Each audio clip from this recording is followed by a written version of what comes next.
Drake, Passion Fruit on KMFM. You're listening to Glen Scott for a Thursday night, and I am obsessed with the new Jon Bellion track. It's called All Time Low. It features Stormzy, and he's hanging out on the show this evening. How's it going? It's going so good. It's so good to speak to you because your new single, All Time Low, is sounding so good on the show. Thank you so much. One of my favourite singles I've had added in a long time. And you got Stormzy involved, which is crazy in itself because at the moment he's one of the biggest names in UK music. Yes, definitely. How did that happen?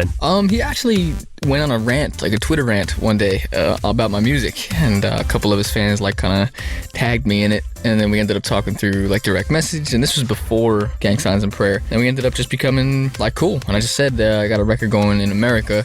If it ends up being wildly successful, bring it to the UK, I'd love for you to be the feature on it. And he did it, and then we ended up working on some other stuff together, and it ended up being a great thing. He's a phenomenal person. Yeah, what was his Twitter rant? What did he say?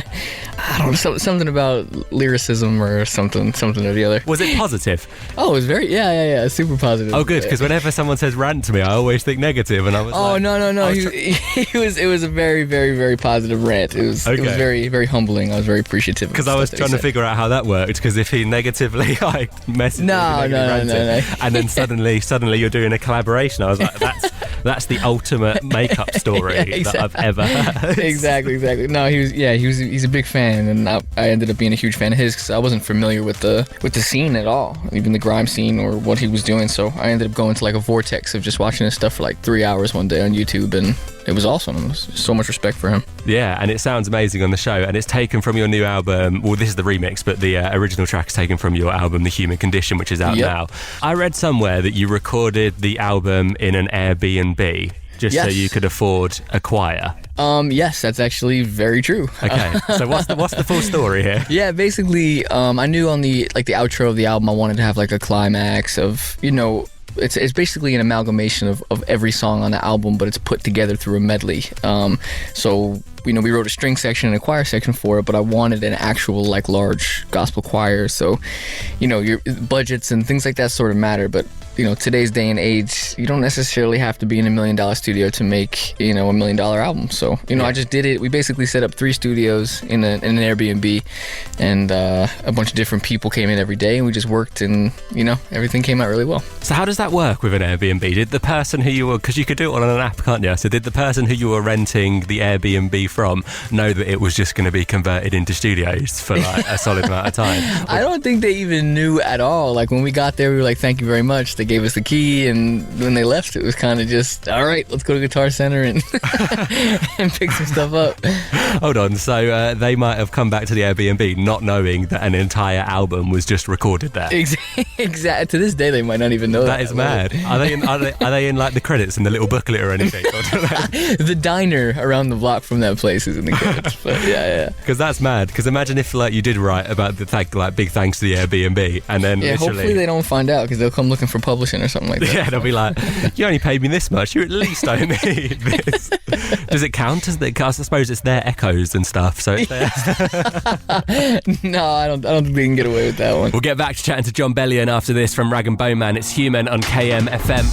Maybe I'm cool, over the blame on me. Rag & Bone Man, Human on KMFM. You're listening to Glen Scott, and Jon Bellion is hanging out on the show this evening. And with a lot of newer artists, we like to do something called Quickfire questions. Basically, no thinking, just jumping straight in with the answer. Is that all right? Yes, we can. Okay, favourite musician? Paul Simon. Favourite meal? My mom's Italian home cooking. Beyonce or Rihanna? Both.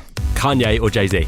Kanye. Do you have a hidden talent? I was going to go to college to play basketball. And then what happened with that? I went to a music school actually instead, and it kind of took over my life, and I still play basketball just as much as I play music. You could combine the two, you could score a soundtrack for Space Jam. That would be incredible. I'll do that in a second. Batman or Superman? Superman. Coffee or tea? Coffee. Instagram or Twitter? Neither. Calling or texting? Calling. Favorite TV show? Dragon Ball Z. Favorite film?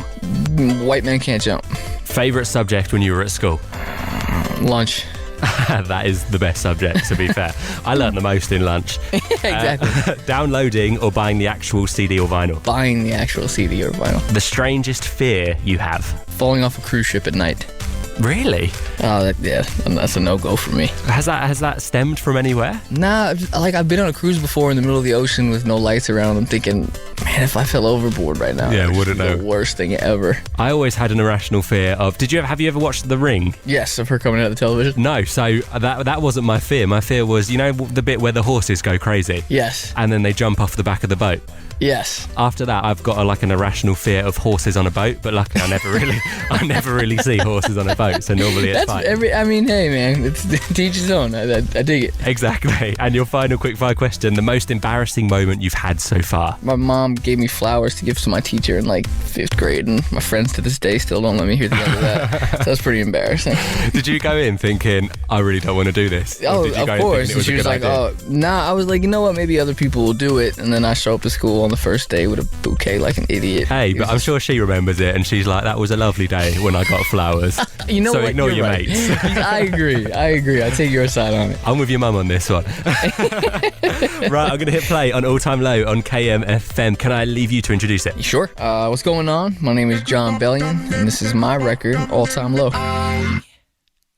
Was the knight in shining armor in your movie?